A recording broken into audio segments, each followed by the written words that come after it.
जय श्री राम। जय गुरुदेव। रोज की तरह प्रार्थना करते हैं और सत्र को आरंभ करते हैं। प्रार्थना के लिए हाथ जोड़ ले, आंखें बंद कर ले, एक लंबी गहरी श्वास ले। गुरुर्ब्रह्मा गुरुर्विष्णु गुरुर्देवो महेश्वरः। गुरुः साक्षात् परम ब्रह्म, तस्मै श्री गुरवे नमः। तस्मै श्री श्री गुरवे नमः।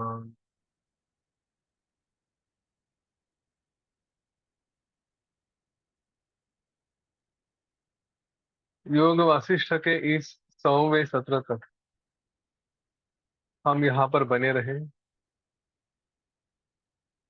ये गुरुदेव की, परमात्मा की असीम कृपा है।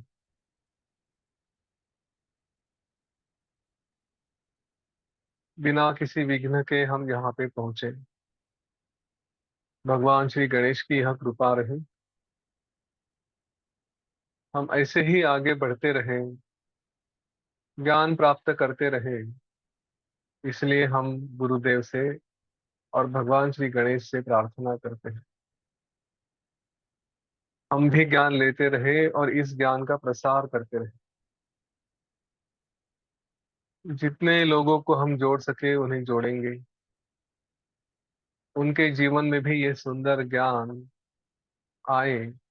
इसलिए हम सतत प्रयत्न करें, हमारे इन प्रयत्नों को यश प्राप्त हो, ऐसी प्रार्थना हम करें और धीरे धीरे अपनी आंखें खोल दें। जय गुरुदेव। जय श्री राम। जय जय रघुवीर समर्थ। पहले तो अपनी पीठ थपथपाइए सभी लोग। है ना, 100 सेशंस, 100 सेशन हमारे सत्र हो चुके हैं। आज 100वां सत्र चल रहा है। तो आप सभी लोग यहाँ पे बने रहे। मैं तो किसी कारणवश इधर उधर मुझे जाना पड़ा, लेकिन आप लोग बने रहे। आपका सच में कौतुक है, अभिनंदन भी है। और अभी तक आधा योग वासिष्ठ हुआ भी नहीं, तो लगता है डबल सेंचुरी तो हो जाएगी।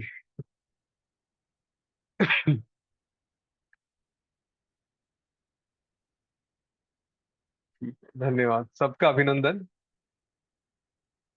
आशा करता हूँ ये अभी तक हम जो भी पढ़ रहे हैं या इसके बारे में जो चर्चा कर रहे हैं, आप सभी को पसंद आ रहा है। भले ही यहाँ पे काउंट कम ज्यादा होता है, कितने लोग आते हैं कितने लोग नहीं आते, लेकिन ये ज्ञान भी ऐसा ही है। इसको लंबा समय देना पड़ेगा, तब जाके अंदर कुछ ऐसा फर्क पड़ेगा कि हम अपने आप को ही कहेंगे कि भाई वाह, क्या बात है, मैं कहाँ हूँ और कहाँ था। हाँ, ऐसा बहुत सारा फर्क अनुभव हमें हो जाएगा। तो इसीलिए इस पर बने रहे। ये कोई साधारण बात नहीं होती कि मन की अवस्था को बदल दे। बहुत सारे लोग लंबे समय तक साइकियाट्रिस्ट के पास जाते हैं, गोलियां लेते हैं, कुछ और करते हैं। वो अपनी तरफ से प्रयत्न करेंगे, लेकिन जब तक हम अपनी तरफ से प्रयत्न नहीं करते, तब तक हमारे मन को कोई और कदाचित ही कुछ कर सकता है। बाकी लोग सक्सेसफुल नहीं होते, ऐसी बात नहीं है, लेकिन उसमें अपने प्रयत्नों की भी आवश्यकता होती है। सभी कुछ अगर दवाइयों पे छोड़ दिया तो फिर कुछ नहीं होता। अपने प्रयत्न ये जरूरी है, आवश्यक है। और यहाँ पे आकर रोज सुनना, इसका मनन करना, ये हमारे प्रयत्न रहे हैं। इसीलिए इन प्रयत्नों के द्वारा हम अपने आप को सुख शांति, मन का, मन की स्थिरता ये दे पा रहे हैं। तो इसी सिलसिले में हम लोग वीतहव्य मुनि का ध्यान देख रहे थे, उनके समाधि का ध्यान हमने अनुभव किया। उसके बाद उनके प्राण कैसे निकल गए ये भी हमने देखा। और श्री राम जी ने उसके बारे में कुछ प्रश्न पूछे थे। तो एक प्रश्न यह था कि वो ऐसे ही किसी वन में जंगल में बैठे थे, इतने लंबे समय तक उनका शरीर वहां पर रहा। तो किसी वन्य पशु ने, जो हिंस्र है, बाघ शेर वगैरह जैसे, उन्होंने वीतहव्य मुनि के शरीर को खाया क्यों नहीं। तो उसका उत्तर वशिष्ठ ऋषि ने दिया था, जो हमने सुना। जब हमारे मन की अवस्था बड़ी शांत होती है, स्थिर होती है, तो स्वाभाविक है कि हमारे आजू बाजू में जो भी आते हैं वह भी शांत हो जाते हैं। ये एक तरह से एनर्जी का खेल होता है। हाँ, हमारी ऊर्जा कैसी है, हमारी चेतना कैसी है, और हमारे सामने जो आते हैं उनकी चेतना कैसी है। हम ये देखते हैं कि कई कई बार कोई हमारे सामने व्यक्ति आता है तो हम उससे एकदम प्रभावित हो जाते हैं।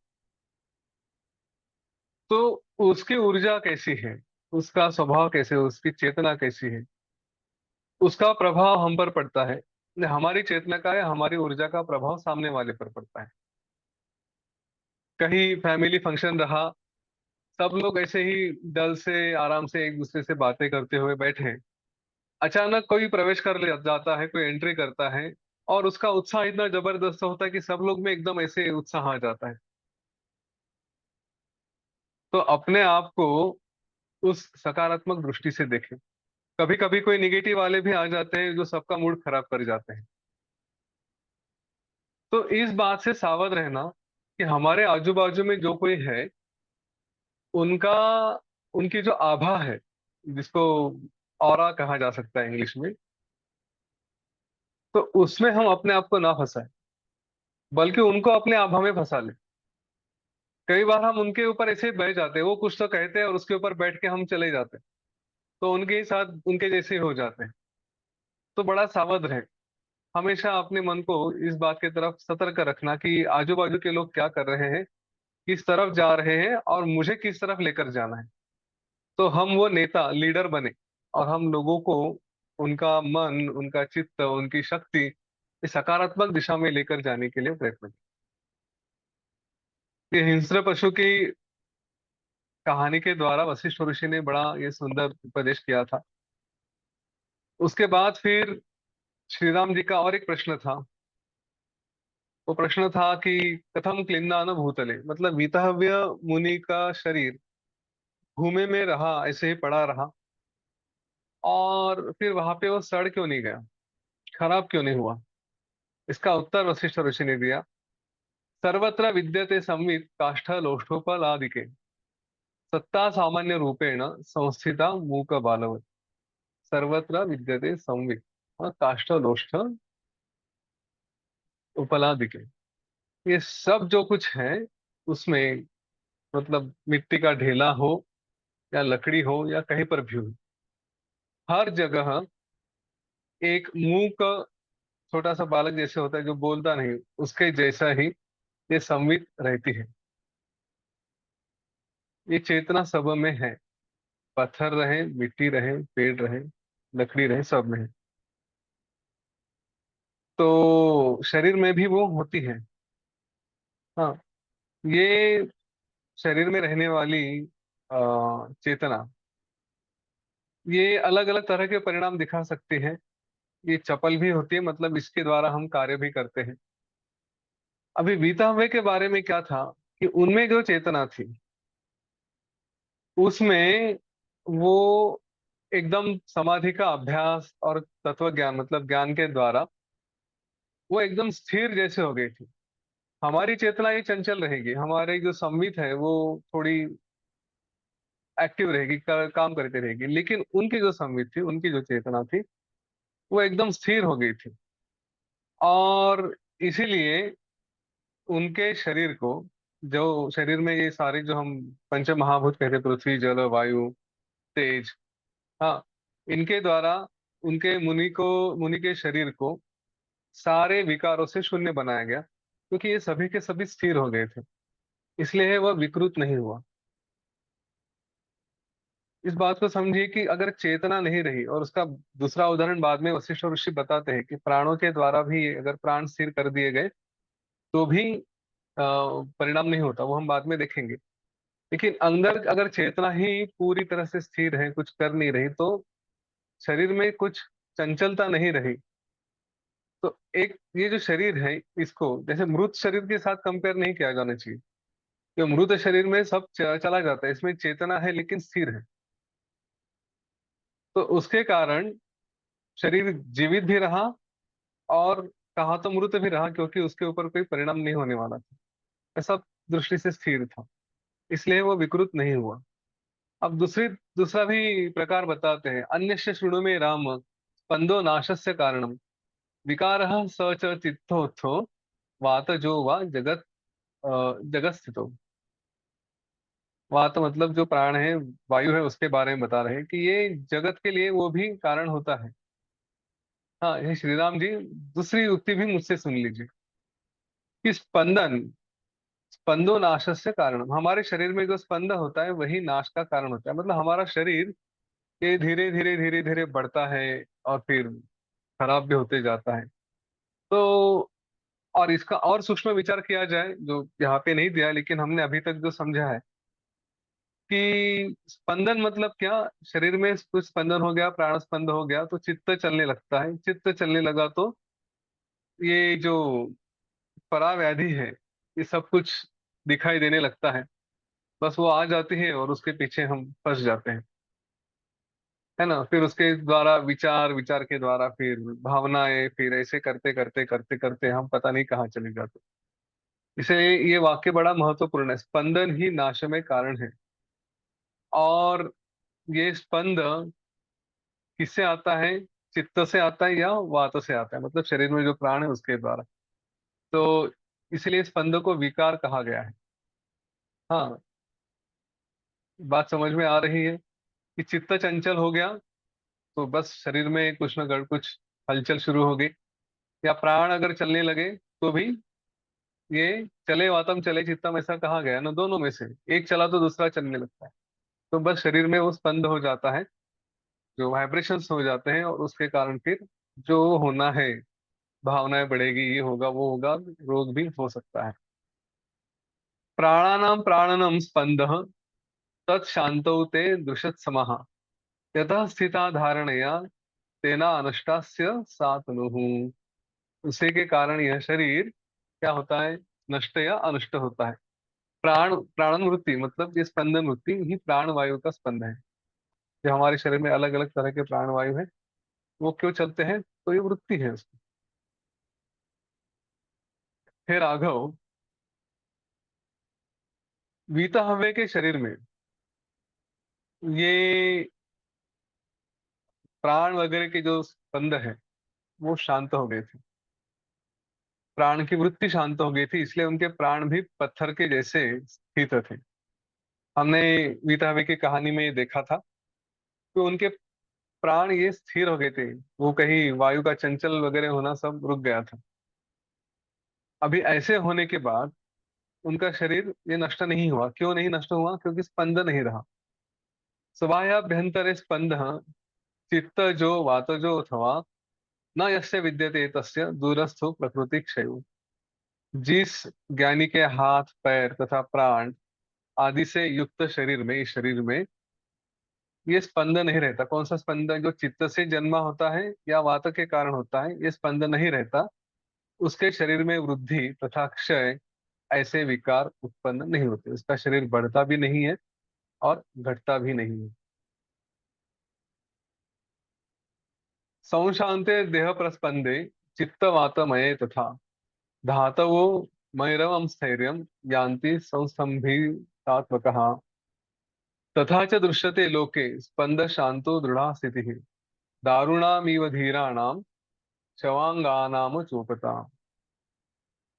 शवांग मतलब शव का अंग। उसमें क्या दिखाई देता है उसके बारे में बता रहे हैं कि जैसे इनके शरीर में चित्त और वात से निर्माण होने वाले स्पंद ये रुक गए, तो उनके शांत हो जाने पर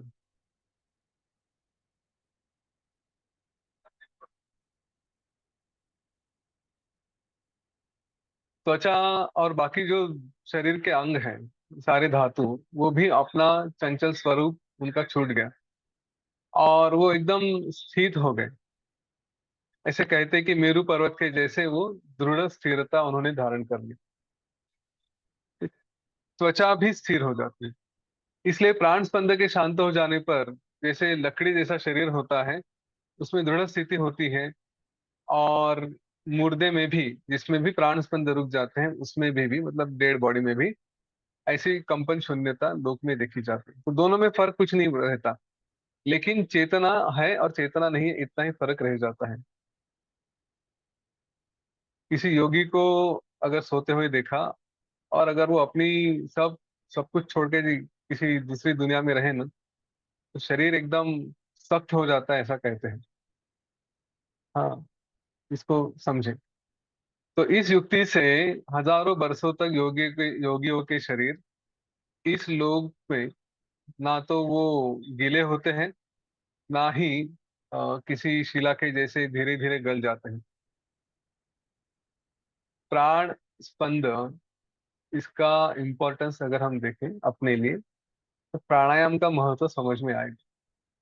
हम प्राणायाम में प्राण को नियंत्रित भी करते हैं, रोकते भी हैं।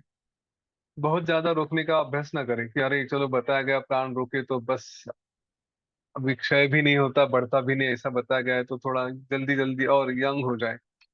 ऐसा नहीं करना है। ठीक है। पर हम जब प्राणायाम का अभ्यास करते हैं, तो उससे हमारे प्राण भी स्थिर हो जाते हैं, शांत हो जाते हैं। ध्यान में भी अगर आपने ऑब्जर्व किया होगा, तो हमारे जो श्वास है और श्वास के द्वारा प्राण एकदम स्थिर शांत हो जाते हैं। इसलिए जो ध्यान ध्यान का प्राणायाम का अभ्यास करते हैं, ऐसा सब देख लेते हैं कि वो उनकी जो एजिंग प्रोसेस है, जो बूढ़ा होने की प्रोसेस है, बुढ़ापे की तरफ जाने की, वो स्लो रहती है। हाँ, उम्र आयु ज्यादा है लेकिन दिखने में एकदम यंग दिखते हैं। क्यों? क्योंकि काफी समय से वो इसी का अभ्यास करते आ रहे हैं। तो इस तरह से योगी अपने प्राणों को अपने चित्त के द्वारा या चित्तों को प्राणों के द्वारा शांत करके लंबे समय तक जीते हैं। चित्त और प्राण दोनों एक दूसरे को पूरक होते हैं, एक दूसरे को चलाते हैं। इसलिए दोनों बातों का अभ्यास आवश्यक है। हमने केवल ज्ञान का अभ्यास किया तो कभी किसी समय में हमारा चित्त शांत हो जाएगा? नहीं, ऐसी बात नहीं है। हाँ, ज्ञान का तो वही उपयोग वही है कि वो अंदर से ही हमको ठीक करता है। प्राणायाम कैसे बाहर से फोर्स करके, जोर लगा के इस तरह से करो उस तरह से करो, ऐसा करते करते हम अपने मन को शांत कर लेते हैं। और ज्ञान ये अंदर से ही हमको इस अवस्था में लेकर जाता है कि कहीं कुछ फर्क ही ना पड़े। पर दोनों अगर एक साथ रहे, तो वो प्रोसेस जल्दी जल्दी होती जाएगी। हाँ, और फिर हमारा चित्त जल्दी जल्दी शांत होते जाएगा। इसलिए दोनों की आवश्यकता है। अब श्री राम जी का अंतिम प्रश्न था कि उनके वीतहव्य हुए के मन में इस शरीर को छोड़ दे। हाँ, अभी वो महादेव जी के गण थे, तो उस अवस्था में उन्होंने देखा कि क्या करूँ, इस शरीर का छोड़ू के रहने दूं। तो उन्होंने छोड़ा क्यों नहीं, क्यों वैसे ही बने रहे? अगर ऐसा प्रश्न आता है, ऐसा विचार आता है, तो उसके बारे में वो बता रहे हैं कि श्री राम जी, जिन उपायों से ब्रह्म का ज्ञान होता है, उन उपायों से समन्वित बड़े बड़े महात्माओं में श्रेष्ठ यह महामुनि वितहव्य, इन्होंने भी अपना शरीर क्यों नहीं छोड़ा? ये आपका प्रश्न था। इसका उत्तर मैं अभी दे रहा हूँ। यही विज्ञात विज्ञेया वीतरागा महाधीरा, विच्छिन्न ग्रंथ यह सर्वे, ते स्वतंत्रता स्तनौ स्थितः। जो ज्ञानी है, हाँ, जिनका सब राग लोभ सब चला गया, अटैचमेंट सब चली गई है, तो उन्हें अपने इस देह में कोई रुचि नहीं रहती। अपने देह के विषय में वो स्वतंत्र होकर स्थित रहते हैं। यानी रखना या छोड़ना ये उनकी इच्छा की बात है। श्रुति में भी कहा गया है, तस्य हन देवाश्च न भूत्या ईशते आत्मा येषाम स भवति। जो ज्ञानी है, उसको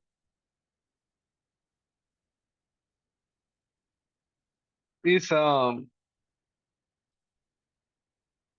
अपने आत्मपद के प्राप्ति के लिए, हाँ, या उसे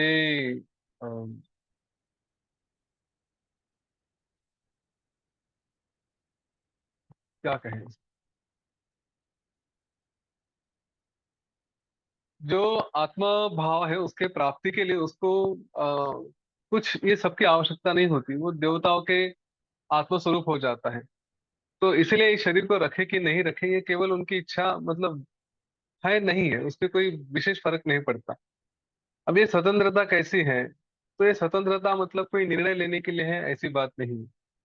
दैवं वापि च कर्माणि प्राक्तनानि ऐहिकानि च वासना वा न तेषां तच्चेतो नियम नियमयन्त्यलम्।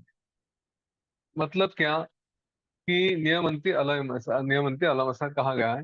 हे श्री राम जी, जो हमारे दैव है, जो भाग्य, हमारे कर्मों के जो फल है, उसमें अ, वर्तमान कर्म और वासना, ये उन योगियों के लिए लागू नहीं होते।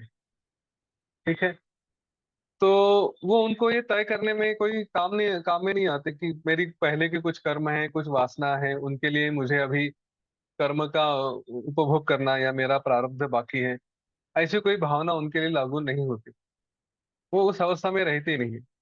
तेन तत्वविदाम तात काकतालीय वन्मनः। हाँ, काकतालीय वन्मनः यद्यद् भावयति क्षिप्रम तत्तद आशु करोत्यलम। मतलब उस क्षण में उनको तो काकतालीय मतलब क्या, ये टिपिकली अध्यात्म में एक तुलना कही जाती है कि कौवा किसी डाल पे आके बैठता है और वो डाल टूट जाती है।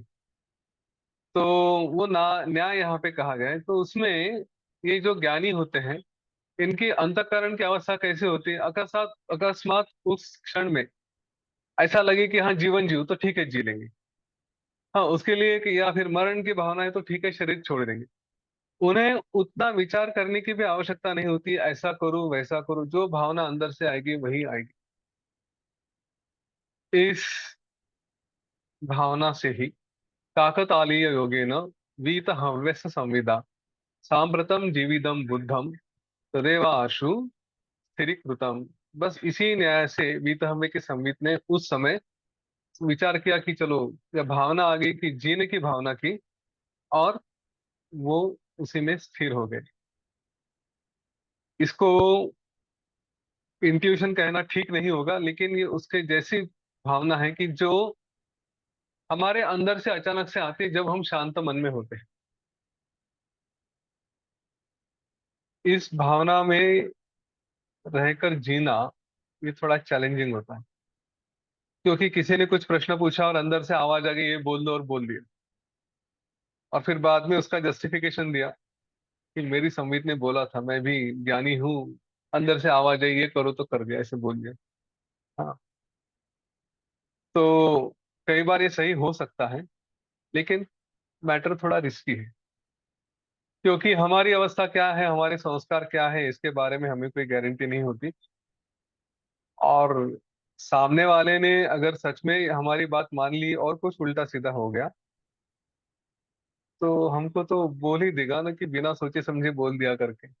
तब थोड़ी बताएंगे हाँ वीता हुए ने ऐसे सोचा था ना, काकतालीय न्याय से उसने जो कहा वो हो गया, वैसे मैंने भी काकतालीय न्याय से मेरे मन में जो आया सो कह दिया। ऐसा नहीं कर सकते। ठीक है। पर इसको पकड़ते आना चाहिए कि अचानक से मेरे मन में क्या आया, तो एटलीस्ट उस दिशा में हम विचार कर सकते हैं कि अच्छा ऐसा आया था। हाँ, मेरी चेतना ने मुझे पहले कुछ कहा किसी समस्या में या किसी परिस्थिति में, उसका कोई उत्तर मुझे मिला था मेरी चेतना द्वारा। तो वो क्यों होगा, उसका कोई कारण है क्या, किस तरह से उसका किया जाए, वो बात कैसी सत्य हो सकती है, इसके बारे में अवश्य विचार किया जा सकता है। पर कई बार हमारा मन इतना इधर उधर भागते रहता है कि हम उस भावना को पकड़ नहीं सकते।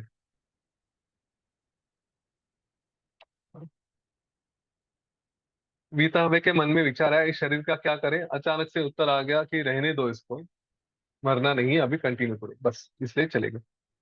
ऐसा क्यों आया, अब करूं कि नहीं करूं, फिर ये उचित होगा अनुचित होगा, ये विचार जो ज्ञानी उस अवस्था के होते हैं वो नहीं करते। वो उनके मन में जो आ गया वो बस हो गया। और इसके बारे में हमने कल या परसों सुना था। क्या सुना था? ये संवित जो जो विचार करती है, उसका उसका वो स्वरूप धारण कर लेती है। तो हमारी चेतना में जो आएगा स्पंद, बस वही हो जाता है, वही सिद्ध होता है। तो इसीलिए किसी कार्य को, जैसे हम खास करके गुरुदेव के पास जब जाते हैं और कुछ पूछते हैं, और गुरुदेव ने कहा ऐसा करो, तो वो होने वाला है इतना तय है। इसीलिए उनके पास जाकर जब कुछ पूछा जाता है तो पूछने से पहले विचार करें कि क्या पूछ रहे हैं। क्योंकि एक बार उन्होंने बोल दिया ऐसा करो, तो फिर उसके बाद जाके अपना दिमाग नहीं लगा। टिपिकली गुरुदेव तो सहसा ऐसा बोलते नहीं है कि ये करो या मत करो। वो कहते हैं कि निर्णय आपका है, आशीर्वाद मेरे हैं। Decision is yours, blessings are mine. आप जो निर्णय लेना करो, वो मैं आपको आशीर्वाद दे दूंगा। क्वचित कभी बोलते हैं कि हाँ ऐसा मत करो या ऐसा करो, तो फिर बात अलग होती है। मैं बड़ा भाग्यशाली रहा। मैंने उनसे कुछ पूछा और उन्होंने मुझे ऐसा पूछा क्या, मैं बोला गुरुदेव ऐसे ऐसे कर रहा हूँ। अच्छा ठीक है, दे दी से। हाथ में मेरे एक सेब, एप्पल रख दिया। तो वो बात अलग थी, लेकिन इसमें थोड़ा देखें, हाँ, अपनी चेतना को पकड़ते आना चाहिए कि क्या मैसेज कर रही है। आर्ट ऑफ लिविंग में बच्चों के लिए इंट्यूशन प्रोसेस करके एक प्रोग्राम है। बड़ा ही सुंदर है, विशेष करके लड़कियों के लिए वो बड़ा ही सुंदर है। मैंने अपनी बेटी के साथ इसका अनुभव किया है। उन्हें विशेष करके आगे जाने आने वाले समय में ये इंट्यूशन का अभ्यास करने के बाद एक झट से पकड़ में आता है कि सामने वाला आदमी कैसा है। उन्हें मतलब कितना भी वो मीठा रहे, कुछ भी रहे, पर्सनैलिटी कैसी भी रहे, ये उसके सामने खड़े हो गए तो पकड़ लिया कि नहीं ये आदमी ठीक है या नहीं। बस। जो लड़कियों के लिए खास करके बहुत उपयोगी बात होती है। और ऐसे मेरी ही बेटी का नहीं, कई कई सारे पेरेंट्स का अनुभव है कि हाँ इन्होंने पकड़ लिया कि नहीं ये ठीक नहीं है, या ये ठीक है, सेफ है, उनके पास रह सकते हैं। बाकी तो वो कई सारे क्योंकि बच्चों के साथ ना उनकी चेतना, उतने विचार नहीं रहते, तो मन वैसे शांत होता है। इसलिए वो अपने अंतर मन को फट से पकड़ सकते हैं। तो इसलिए वो कई बार ये जो चमत्कार वगैरह दिखाते हैं कोर्सेस में, कि कार्ड का नंबर पढ़ लिया, नोट का नंबर पढ़ लिया।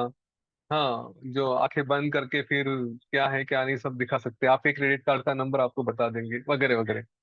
कोई वस्तु कहीं पे छुपी है तो ढूंढ के निकालेंगे, या कोई गुम हो गया, तो कहीं चला गया कोई व्यक्ति, तो वो कहाँ होगा उसके बारे में भी बताते हैं।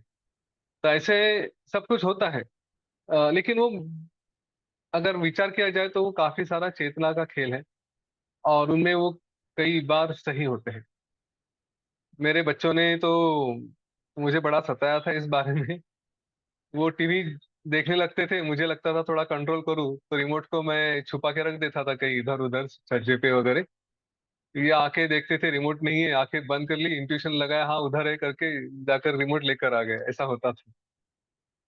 तो थोड़ा थोड़ा पेरेंट्स को होता है नेगेटिव, लेकिन ओवरऑल बच्चों के लिए अच्छा है। अगर आपके छोटे बच्चे पोते हैं तो उनको ये अवश्य करवाएं। कांटेक्ट के लिए आप मुझे पूछ सकते हैं, मैं आपको किसी टीचर के साथ जोड़ दूंगा। तो जरूर करवा दीजिए उनको इंट्यूशन प्रोसेस। आने वाली पीढ़ियों में, आने वाले समय में ये बहुत आवश्यक है। वो प्रोसेस थोड़ा बाकी कोर्सेज के हिसाब से महंगा है, लेकिन जीवन बदल डालता है। और मैंने जैसे सुना है कि गांव से तो उसकी ज्यादा डिमांड है। हमको लगता है शहर में ज्यादा डिमांड होगी, लेकिन गांव में उसकी ज्यादा डिमांड है। तो ये अपने समित को, अपनी चेतना को पकड़ना सीखे। यदा तु तस्य प्रतिभा विदेहोन्मुक्ततां गता, तदा विदेह मुक्तो भूदसौ स्वातंत्र्य संस्थिति ही। प्रारब्ध की समाप्ति हो जाने पर, जब बीता हुए की प्रतिभा सम्मित विदेह मुक्त की ओर झुक गई, यानी उन्होंने जब विदेह मुक्ति की भावना की, तब वो विदेह मुक्त हो गए। क्योंकि यह मुनि अपने जीवन आदि में स्वतंत्र थे। तो जब पहले तो जीवन में रहे ऐसी भावना हुई, और फिर जब लगा कि अभी हो गया चलो छोड़ देते, तो उन्होंने छोड़ दिया। उन्हें कोई ऐसा शरीर चाहिए नहीं चाहिए ऐसी कोई भावना नहीं थी। इसलिए ये सारी बातों का जो उपसंहार किया है, समरी उसकी दी है। विगत वासनम आशु विपाशता मुपगतम मन आत्मय आत्मतयोदितम यद अभिवांछति तद भवति क्षणात्। ये ध्यान में रखिए, यद अभिवांछति तद भवति क्षणात्। जो मन में विचार है वो तुरंत हो जाता है। सकल शक्तिमयो ही महेश्वर, वही ईश्वर जैसे हो जाता है। सारी शक्ति से पूर्ण ऐसा वो ईश्वर हो जाता है। कौन हो जाता है? विगत वासनम आशु, जिसकी सारी आ, आस वासना वासनाएं, ये सब और आशापाश सब छूट गए हैं। हाँ, विपाशताम उपगतम मन आत्म तयोदितम, जिसका मन आत्मा की तरफ गया है और सारी आशाएं उसने छोड़ दी, वासनाओं से विनिर्मुक्त मुक्त होगा है, अज्ञान रूपी बंधन से वो निकल चुका है।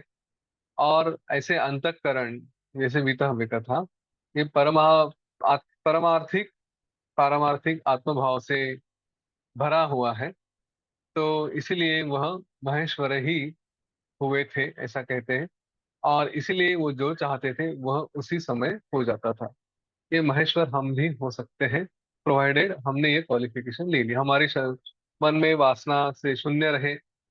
हाँ, अज्ञान मतलब क्या है? ये सारे दृश्य को सच्चा समझना, सत्य समझना, ये अज्ञान है। और ये सब भ्रम है, मैं ही सब कुछ हो, ये ज्ञान है। इतना भी विचार किया तो भी हम अज्ञान के बंधन से काफी ढीले हो जाते। ठीक है। और उसके बाद फिर ये अपने आप में ही हम रहेंगे, तो फिर महादेव जैसे ही होते हैं, इसीलिए हम जो चाहेंगे वो हो सकता है। तो इसके लिए साधकों की जिम्मेदारी है, मैं बार बार कहते आ रहा हूँ, कि हम क्या विचार करते हैं वो भी सोचे। विचार करने से पहले विचार करें, सोचने से पहले सोचे कि क्या सोचना है। ये बहुत आवश्यक है, क्योंकि हम जो चाहेंगे, हम जो विचार करेंगे वो हो जाएगा। पत्नी ने चाय नहीं दी और मन में विचार किया कि ये ऐसी ही है, ये मैं अपशब्द यूज नहीं करना चाहता, लेकिन हमारे मन में जो जो भी आता है हमको पता है।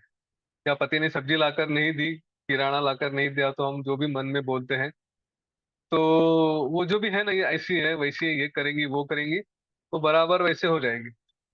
तो कितने भी निगेटिव लोग आजू बाजू में रहे, लेकिन हम अगर साधक हैं, हमने अपने मन को शांत कर लिया है, तो हम उनके बारे में सकारात्मक विचार करें। तो चूंकि हम महेश्वर के स्वरूप में हैं, मैं ये नहीं कहूंगा 100% महेश्वर है, 1% 2% भी महेश्वर रहे, भगवान रहे, तो भी उसका कुछ तो असर होता है। तो वो दृष्टि से विचार करें और फिर वही बातें हो जाती हैं, आज नहीं तो कल उसका असर दिखने लगता है। तो जिन जिन के साथ हमारे संबंध बिगड़े हुए हैं, उनके लिए हमेशा प्रार्थना करें कि ये बहुत अच्छे हैं, ये ऐसे हैं, वे वैसे हैं। उनको कभी दोष ना दे, उनको बारे में कभी उनका बुरा हो ऐसा कभी विचार ना करें। साधक तो दुश्मन का भी भला हो ऐसा विचार करता है ना। तो बस उसका भला हो, उसके बारे में सकारात्मक बातें करें, ताकि वो अच्छा हो जाए। ऐसे कहा गया है, तुषेण बद्धो व्रीहि स्यात् तुषा भावे तु तंडुलः, पाशबद्ध सदा जीवः पाशमुक्त सदा शिवः।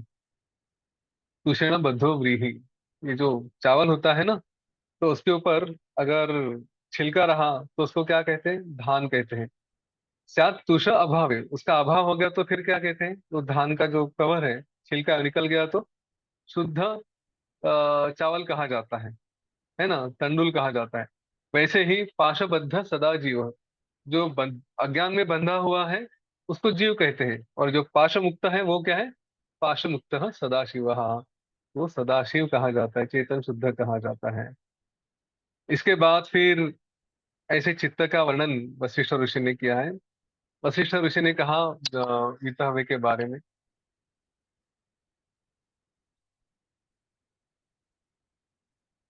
यदा ही असंगत प्रायम जातम चित्तम विचारतः तदा ही वीतहव्यस्य जाता मैत्रादयो गुणः। महाराज वशिष्ठ ने कहा कि श्री राम जी, वीतहव्य का चित्त जब विचार से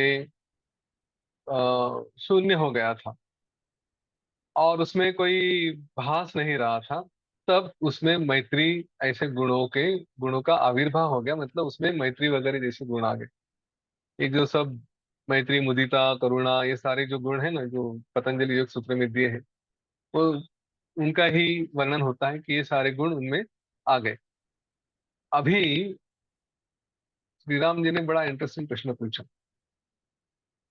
कि वीतहव्य का चित्त अगर सब नष्ट हो गया तो ये गुण कहाँ से आ गए। श्री राम जी ने पूछा, विचार अभ्युदयात् चित्त स्वरूपे अंतर्हिते अंतर्हिते मुने है, मैत्रादेव गुणा जाता इत्युक्तम किम त्वया प्रभु। कैसे कैसे संभव है गुरुदेव। ब्रह्मण्य ब्रह्मण्यस्तंगते चित्ते कस्य मैत्रादेव गुणः क्व वा परिस्फुरन्तीति वद मे वदताम वर। हे श्रेष्ठ मुनिवर, आप तो सब में ज्ञानी है, तो आपने जो कहा कि आत्मा और अनात्मा के विचार के कारण वो तो वीतहव्य का अंतःकरण, ये तो शून्य हो गया था। तो फिर उसमें मैत्री जैसे गुण कैसे उत्पन्न हुए, इसका अर्थ क्या है। जो शून्य है उसमें कुछ उत्पन्न कैसे होगा। जब चित्त का ब्रह्म में बाध हो गया, मतलब चित्त अभी ब्रह्म में समा गया, तो किसमें मैत्री जैसे गुण उत्पन्न हो गए और वे कहाँ दिखाई देंगे, ये आप मुझसे कहिए। समझ में आ रही बात। वो तो स्वाभाविक शंका है कि जैसे हम रास्ते से जा रहे हैं, हाईवे है, धूप काले के दिन है, तो रास्ते पे हमें पानी दिखाई देता है, और फिर करीब जाने के बाद पता चलता है पानी नहीं है।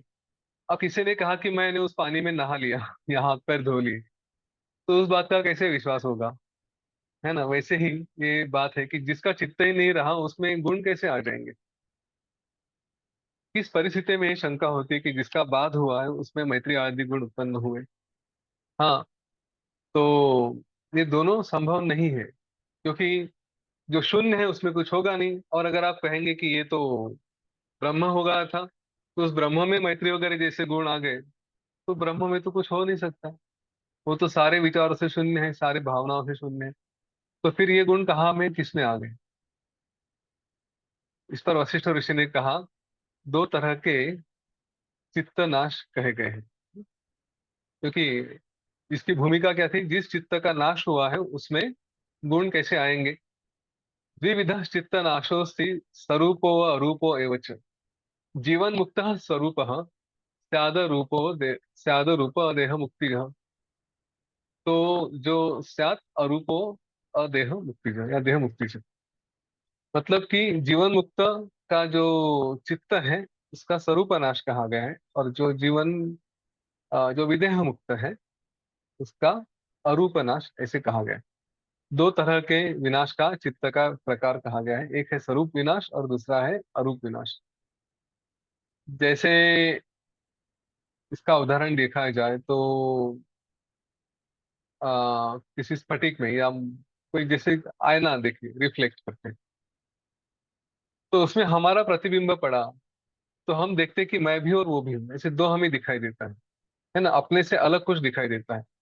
वैसे ही अपने ही चित्त में इस चित्त का ही अपना प्रतिबिंब दिखाई देता है, अपने आप को देखते हैं।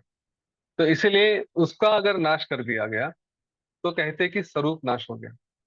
हाँ, इसीलिए उसको रूप से उसका चित्त का विनाश किया गया है। तो ये पहला स्वरूप विनाश है। और दूसरा है अरूप, जो है ही नहीं, लेकिन विदेह मुक्त हो जाने के बाद, शरीर के बाद वो सब अपने आप ही चला जाता है, उसका कोई अस्तित्व नहीं रहता। तो एक स्वरूप विनाश और दूसरा अरूप विनाश।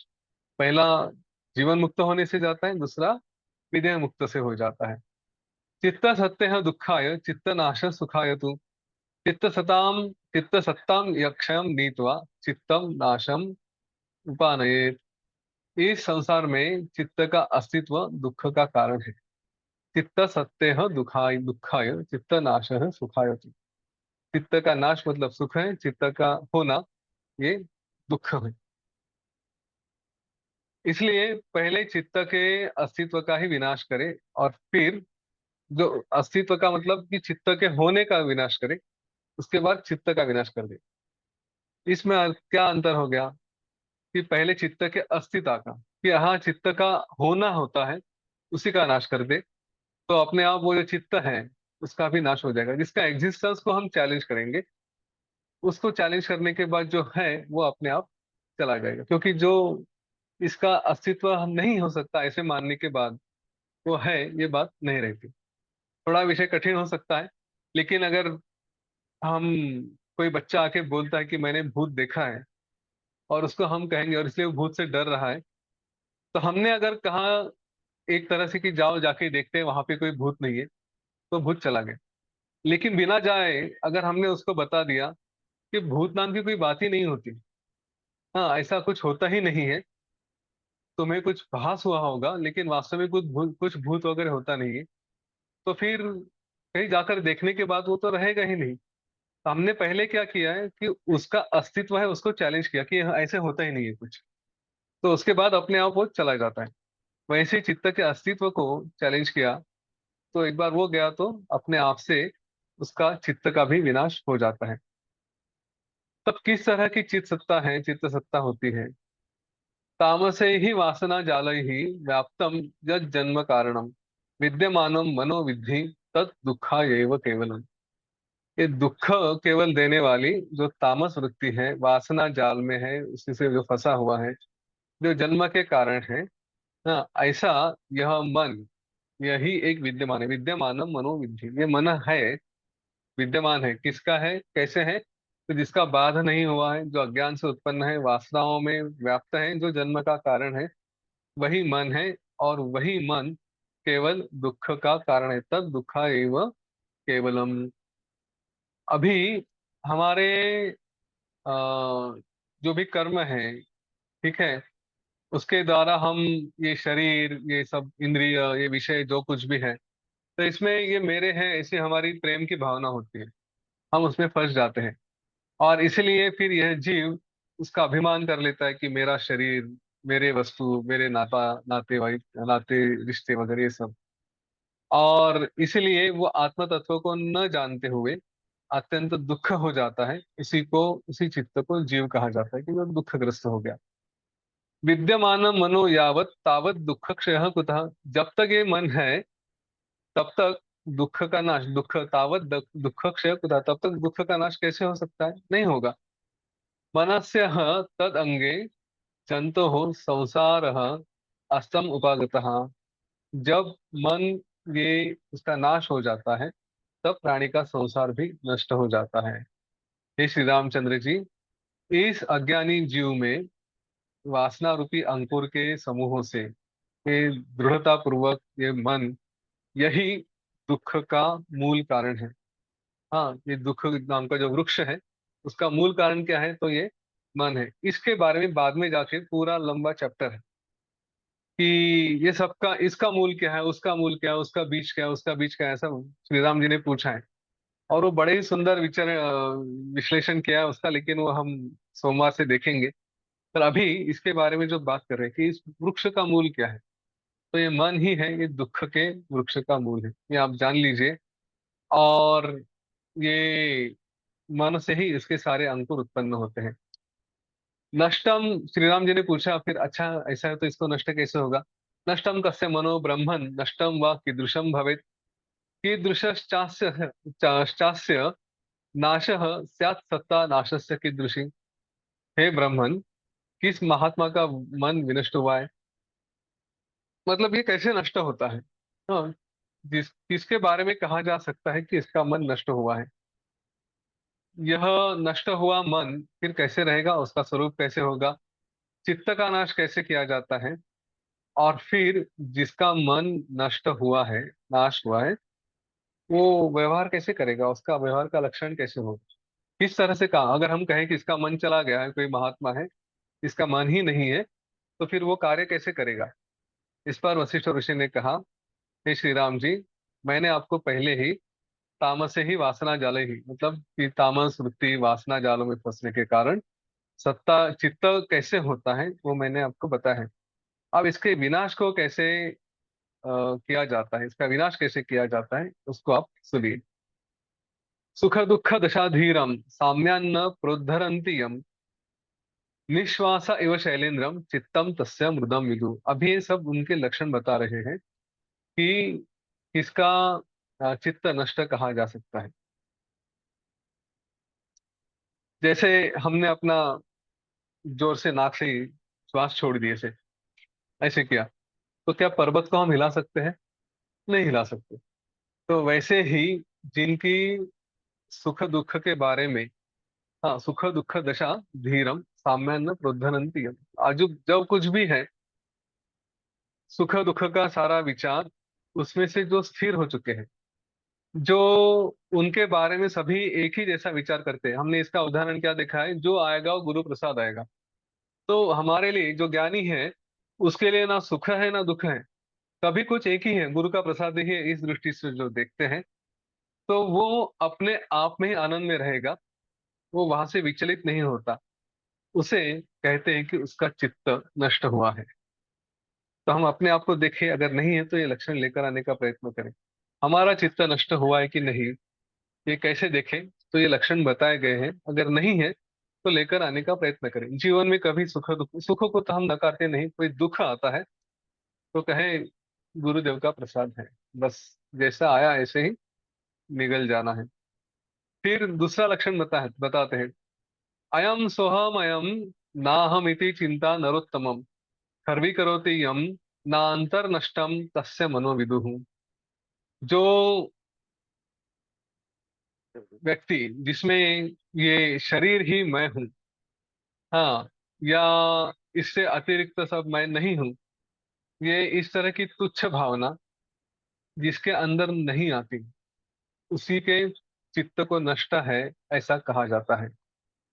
आपत कार्पण्यम उत्साहो मदो माद्यम मदो मान्द्यम महोत्सव यम नयंति न वैरूप्यम तस्य नष्टम विदुर्मनः। हे ज्ञानी श्री राम जी, जिसको आपत्ति मतलब संकट, हाँ, यानी कार्पण्य यानी दरिद्रता, उत्साह जैसे कि पुत्र वगैरह हुए, उनका कुछ यश हुआ, उनका कुछ कम ज्यादा हो गया, तो उसके साथ होने वाला हर्ष, मद, या फिर मंदता, मद मतलब कि अभिमान हो गया, गर्व हो गया, या फिर कोई कम ज्यादा बात होती है, हाँ, या फिर महोत्सव है यानी विवाह जैसी कोई बात हुई, तो इसके और जिसको लिया लेकर नहीं जाते, जिसके चित्त को इनमें से किसी बात से कोई फर्क नहीं पड़ता, विद्वान लोग कहते हैं कि उसका चित्त नष्ट हुआ है।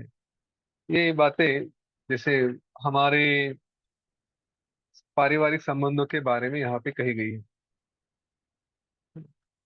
आपत्ति मतलब फैमिली पे कोई संकट आ गया, या पैसों की कुछ कमी हो गई, या फिर बच्चों ने कुछ बहुत अचीव कर लिया तो अभिमान होना, बच्चों का कुछ जैसे परीक्षा में मार्क वगैरह कम आ गए तो हम निराश हो जाना, है ना, या फिर कुछ अच्छी बातें हुई तो एकदम चढ़ जाना, बुरी बात हो गई तो एकदम गुब्बारे की हवा निकल जाते हैं वैसे सिकुड़ जाना। ये जिसको नहीं होता, इसका चित्त नष्ट हुआ है। अब देखें अपने परिवार में क्या क्या होता है और हम कितने लोगों के साथ अटैच होके हम अपने चित्त को फंसाते हैं। अक्सर ये बातें योग वासिष्ठ के परिवार में या आध्यात्मिक परिवार में होती है। पति या पत्नी कोई तो एक है कि जो उस मार्ग पे आगे बढ़ते जाता है, और उसको बड़ा लगता है मन से कि देखो मैं रोज सुदर्शन क्रिया कर रहा हूँ, मैं ध्यान करता हूँ, मैं सूर्य नमस्कार करता हूँ, और मेरी पत्नी है कि कुछ नहीं करती। अब मेरे बच्चे हैं वो कुछ नहीं करते। हाँ, इन्होंने भी कोर्स करना चाहिए, इन्होंने भी ध्यान लगाना चाहिए, इन्होंने भी योग वासिष्ठ सुनना चाहिए, हमको ऐसे बहुत जोर जोर से लगता है। और ये तो है कि आपकी परीक्षा लेते रहते हैं, आपको सुनते तक नहीं, उल्टा ताने मारते रहते हैं। अब आपको इनमें फंसना है या अपने चित्तों को नष्ट करना है, ये आप तय करेंगे। अगर मुझसे पूछोगे तो इसका उत्तर मैं तो कई बार दे चुका हूँ। कभी कभी यहाँ पे मेरी पत्नी बच्चे भी सुनते मैं जो बोल रहा हूँ, और मेरे उस उत्तर को लाइव सुनते हैं वो, तो उनको कभी अभी आदत हो गई है इसलिए बात अलग है। लेकिन ये जिनके बारे में आप विचार करते हैं या हम विचार करते हैं, वो सब टेम्पररी है। बात समझ में आ रही है? इसी जन्म में इनका संबंध है, पिछले जन्म में यही वही थे, इसकी गारंटी है क्या यही बच्चा पिछले जन्म में भी हमारा बच्चा था, यही पत्नी हमारी पत्नी थी, अगले जन्म में भी क्या कहेंगे उसको, मेरे पिता माता ये भी मेरे ही वही माता पिता रहेंगे? कोई गारंटी है इसकी? एक बात की गारंटी शास्त्रों ने दी है, और वो गारंटी ये दी है कि आप वही रहोगे, इसी अगले जन्म में भी आप वही रहोगे, बाकी सारे पता नहीं कौन होंगे। तो जो टेम्पररी है, उनके लिए इस चित्त को जो परमानेंट है उसको क्यों खराब किया जाए। तो सयाने बनो, इसका मतलब ये नहीं कि उनको, उनके लिए प्रयत्न नहीं करने हैं। प्रयत्न करें, हाँ, प्यार से, कुछ लालच देके, कुछ फंसा के, कुछ भी करके, जैसे हो प्रयत्न करो।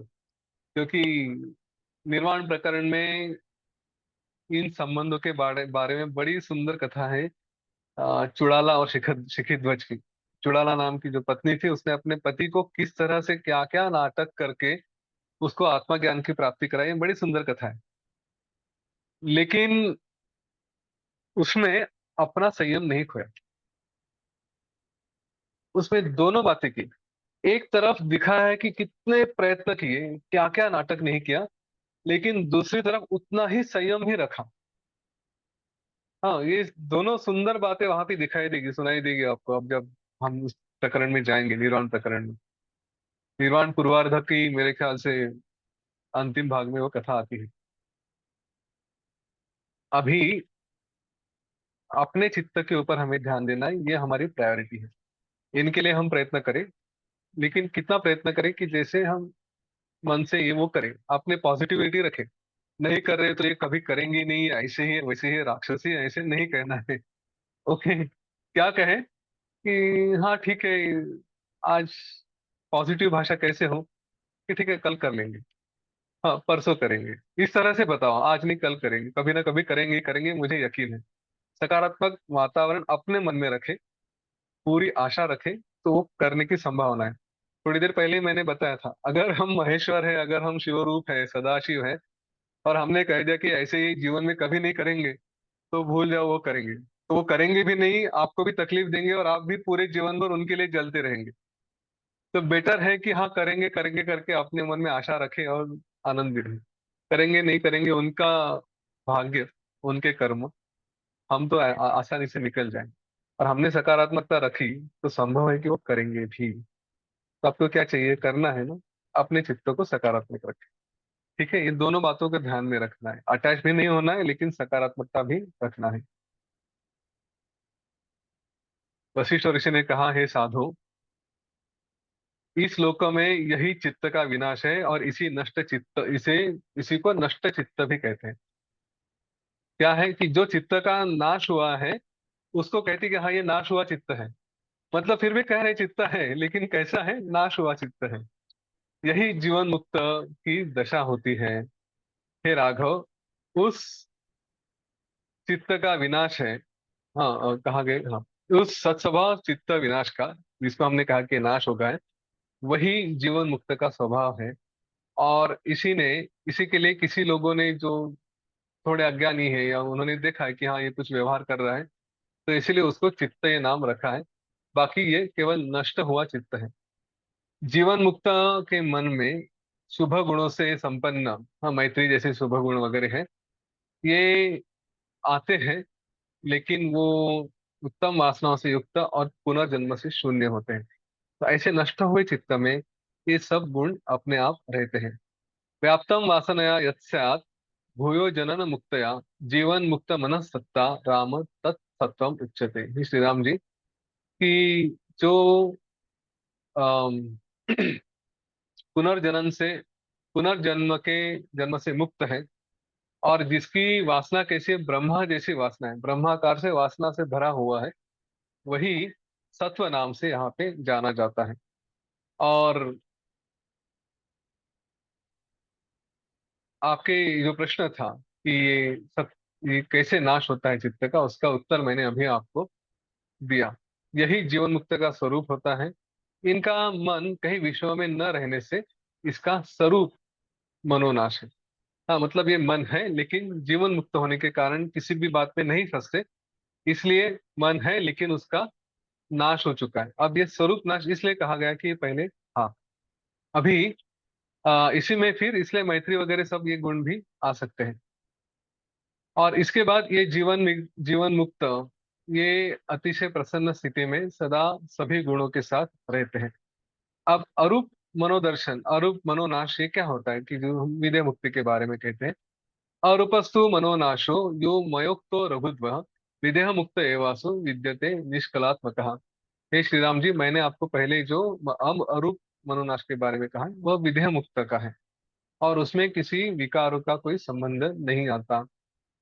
समग्राग्रय गुणाधारमपि सत्वं प्रलीयते विदेह मुक्ते विमले पदे परम पावने। तो जो उस विदेह मुक्त के परम पद में स्थित है, उसमें ये सभी गुण, ये सभी गुणों का ये जो मन है वो विलीन हो जाता है। तो उसके बारे में, उस विदेह मुक्त के बारे में कहा है, विदेह मुक्त विषय तस्मिन् सत्व क्षयात्मके चित्तनाशे विरूपाख्ये न किंचिदपि विद्यते। जो विदेह मुक्त है, उनमें कोई विषय, आ, उसमें किसी विषय, किसी बात का भी कोई अस्तित्व नहीं रहता। ऐसा कहा है, यत्र ना अन्यत पश्यति ना अन्यत शृणोति ना अन्यत विजानति स भूमा।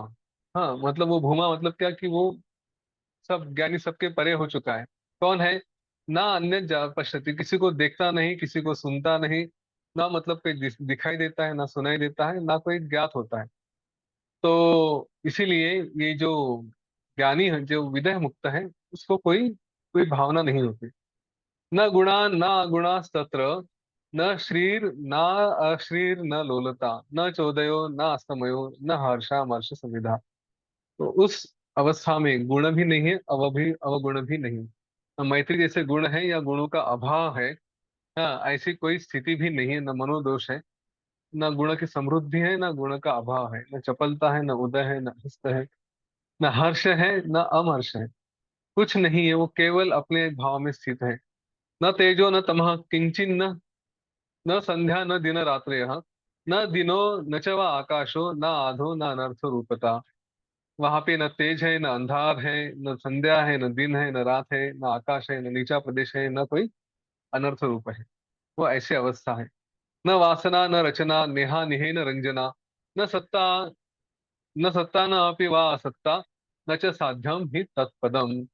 वहां पे कोई वासना भी नहीं है, किसी प्रकार की रचना भी नहीं है, कोई इच्छा नहीं, अनिच्छा नहीं है, न राग है, न द्वेष है, न भाव है, न अभाव है।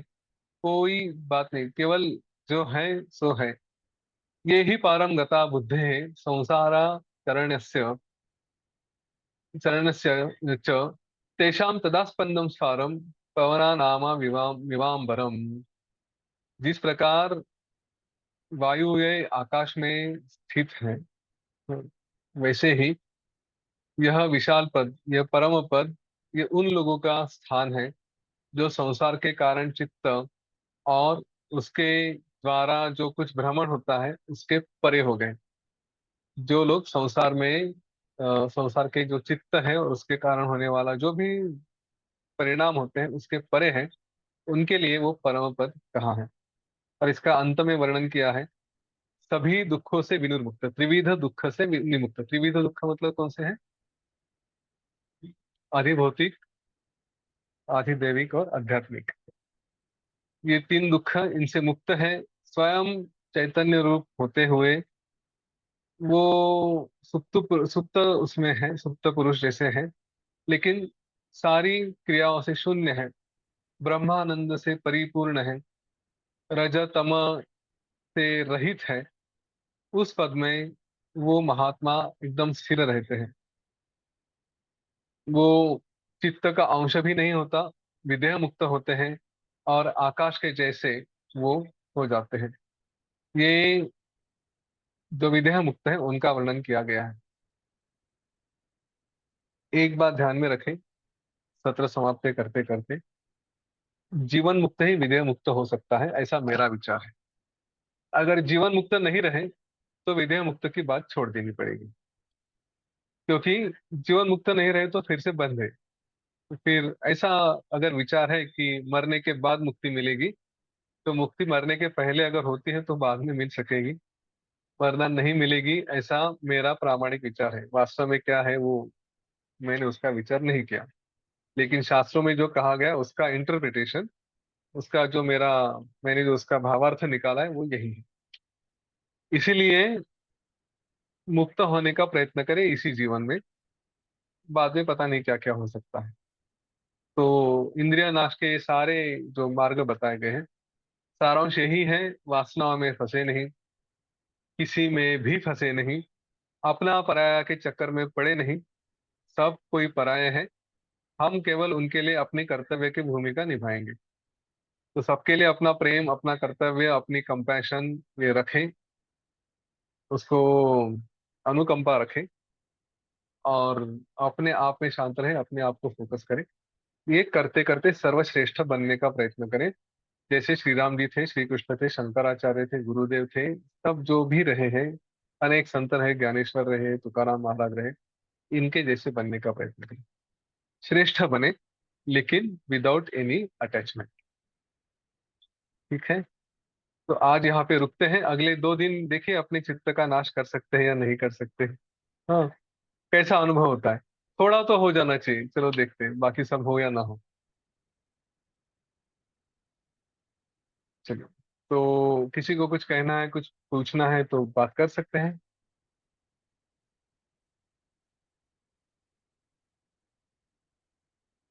हाँ, उदय जी। जरा चित्त नाश करने का जरा बताइए ना वापस। सॉरी, क्या कहें? चित्त नाश करने का जरा वापस बताइए। चित्त नाश करने। कैसे उपाय है उसके? हाँ। हाँ, उपाय मतलब किनका नाश हुआ है, चित्त नाश के लिए, जो किसका चित्त का नाश हुआ है, ऐसा यहाँ पे बताया गया था। नहीं, कैसा कर से हाँ। कैसा करना है। कैसा कैसे करना है। ज्ञान और प्राणायाम के माध्यम से शुरू में ही है वो बताया गया था, कि ज्ञान का अभ्यास नहीं, करते करते। आपने आपने बोला अभी 2 दिन में ट्राई करो। तो पूछ रहा हूँ मैं। तो इतने दिनों का अभ्यास हुआ है ना, तो थोड़ा विचार करें कि जहाँ पे हम फंस रहे हैं। आज बताया था ना कि उसके अस्तित्व को चैलेंज करें, कि चित्त है कि नहीं। हाँ, जैसे भूत की बात की थी ना, बच्चों को डर लगता है, तो उसको बताया कि अरे होता ही नहीं, तो फिर डर नहीं लगेगा, अस्तित्व चला जाएगा। वैसे ही ज्ञान क्या करेगा, ज्ञान का उपयोग बताएगा आपको कि चित्त है ही नहीं, तो अपने आप उसका नाश हो जाएगा। तो ज्ञान को थोड़ा और आगे बढ़ाने के लिए प्राणायाम का अभ्यास करते हैं। चलो। ठीक। धन्यवाद।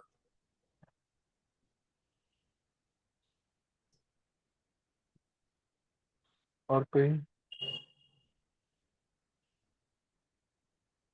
हाँ, मैं शून्य हूँ ये सोचकर मेरी रुचि बहुत अच्छा, अनुभव अच्छा रहा ना, ये इम्पोर्टेंट। ठीक। चलिए फिर हम सोमवार को मिलते हैं। आ, सबके लिए प्रार्थना करते हैं।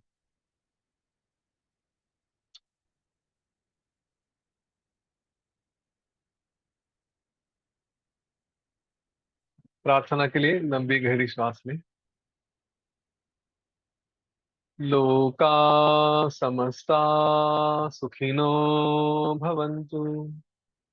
लोका समस्ता सुखिनो भवन्तु। लोका समस्ता सुखिनो भवन्तु। ओम शांति, शांति, शांति। सकल मंगलम भवतु।